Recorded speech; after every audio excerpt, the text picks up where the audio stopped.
You ever hear about that one guy who somehow discovered a real life money glitch? Like, not in a game, in real life. Yeah, his name's Dan. And when this whole thing started, he was 29, living in Australia, working as a bartender. Just a regular dude trying to get by. So one night back in 2011, Dan's out drinking with his friends. Nothing crazy, just another weekend night. Beers, music, laughs. But then he checks his wallet and realizes he's broke, no cash left. So he's like, all right, I'll just hit the ATM real quick.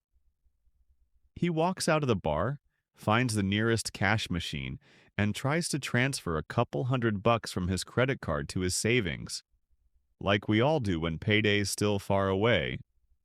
But the ATM says, transaction canceled. So he's standing there a little drunk, staring at the screen like, wait, what? The machine spits his card back out. So he tries again. But this time, he skips the transfer and just goes straight to withdraw $200 from his savings. And somehow, it works. The cash slides out, no problem. Except, he doesn't even have $200 in that account. Now, because he's had a few drinks, he doesn't question it. He's like, cool, guess I got lucky, grabs the money, and heads back to the bar. Later that night, after a few more drinks, he walks by that same ATM again and goes, hold on, what if it works again? He tries it. Another $200. Still works. He's starting to get curious now. So he ups it to $500. Still works. $600. Still works. At this point, he's standing there half drunk, half shocked, thinking, wait, did I just find a real-life infinite money glitch?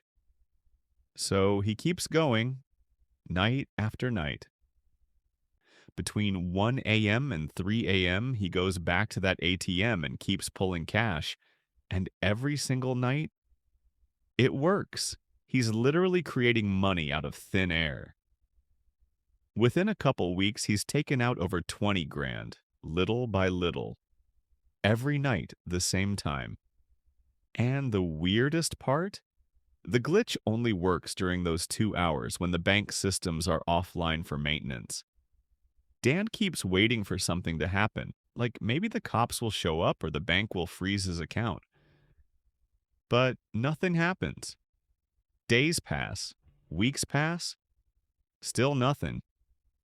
So he even goes to the bank in person one day, just to see if anyone looks suspicious or if he's flagged or something. But no one says a word. No one even looks at him weird. So he keeps going. And before long, he's loaded. He's technically a millionaire, all thanks to that stupid little ATM glitch. And once that happens, Dan's like, all right, I'm done playing small. I'm going to live like a boss. So he starts spending.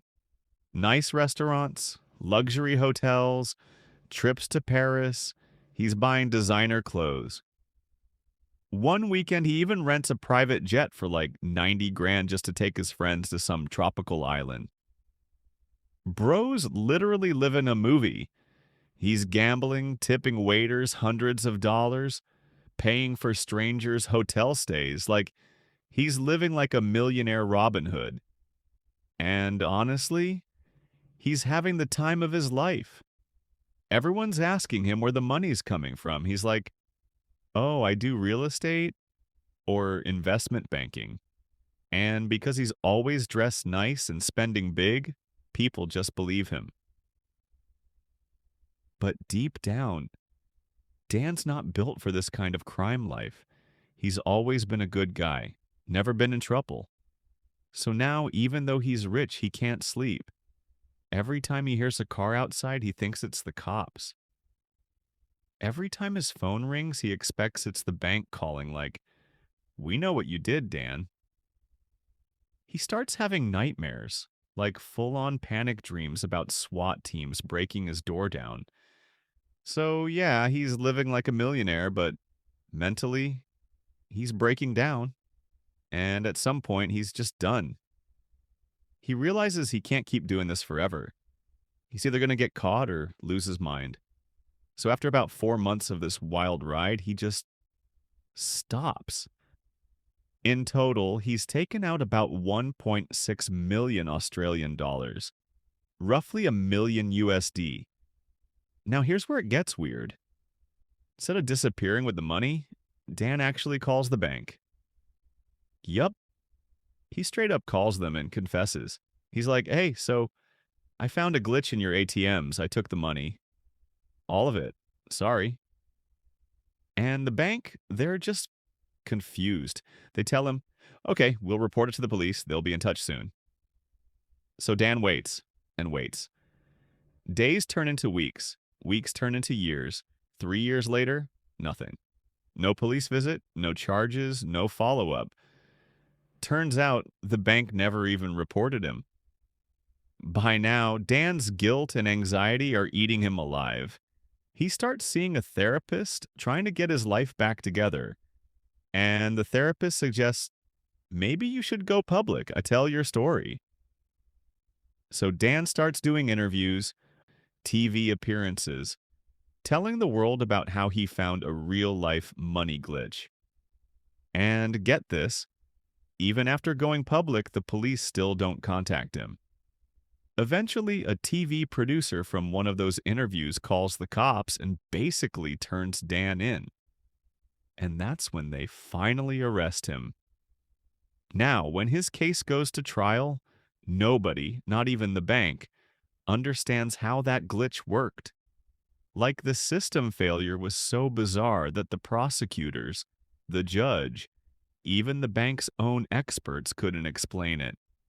So, since no one can prove exactly what happened, they give him a light sentence, just 1 year in prison. And that's it.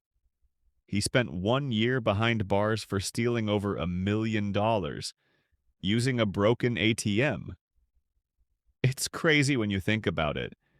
He could have run away, lived rich somewhere else, and probably never been caught.